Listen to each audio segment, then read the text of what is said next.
బంగారు గుడ్డు. ఒక గ్రామంలో సోము అనే వ్యక్తి నివసిస్తూ ఉండేవాడు. సోము రోజు పక్కన ఉన్న అడవికి వెళ్ళి కట్టెలు కొట్టి వాటిని అమ్మగా వచ్చిన డబ్బులతో జీవితం గడపసాగాడు. ఒకరోజు సోము అడవికి కట్టెలు కొట్టడానికి వెళ్ళాడు. కానీ ఆ రోజు సోముకి సరి అయిన చెట్టు దొరకలేదు. దానితో సోము బాధపడుతూ ఇంటికి బయలుదేరాడు.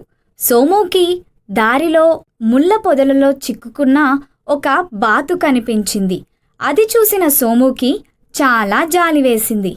వెంటనే ముళ్ళ పొదల నుంచి బాతుని తీసి తనతో పాటు ఇంటికి తీసుకెళ్లాడు. ఆ రోజు కట్టెలు కొట్టకపోవడంతో సోము పస్తులుండవలసి వచ్చింది. సోము పేదరికం చూసిన బాతుకి బాధేసింది. ఆ తరువాతి రోజు ఉదయం బాతుకి ఆహారం పెట్టడానికి బాతు దగ్గరికి వెళ్ళాడు సోము. అప్పుడు బాతు ఒక బంగారు గుడ్డు పెట్టి ఉండటం చూసి ఆశ్చర్యపోయాడు.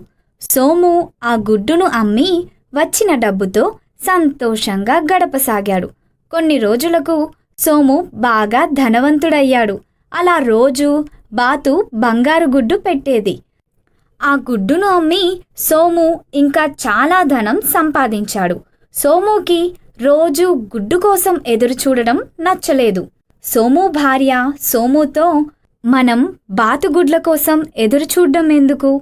దాని పొట్టలో చాలా బంగారు గుడ్లు ఉంటాయి.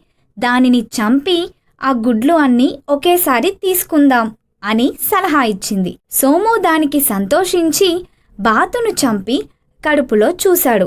కానీ ఆ బాతు కడుపులో ఏమీ లేదు. సోము అతని భార్య తమ అత్యాశకి బాధపడ్డారు.